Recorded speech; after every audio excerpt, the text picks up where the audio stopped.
មានមនុស្សស្មងប្រាំផងទីណាឲ្យបេះដូងបាត់ឈឺទីណាស្ងាត់សំឡេងលេងលេទីណាមានពន្លឺស្នេហ៍ពិត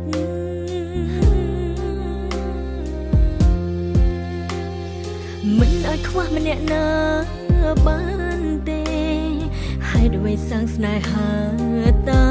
មចិនចែកមិនច្បាស់ស្រឡាញ់អាណិតធ្វើអ្វីមិនដែលគិតលទ្ធផលលេងសើចច្រើនពេកហើយកុំអើយក៏ចំណាំបេះដូងអាចទ្រាំតែមិនធន់រហូតទេជ្រុលស្រឡាញ់គេបែកពីអូនទៅ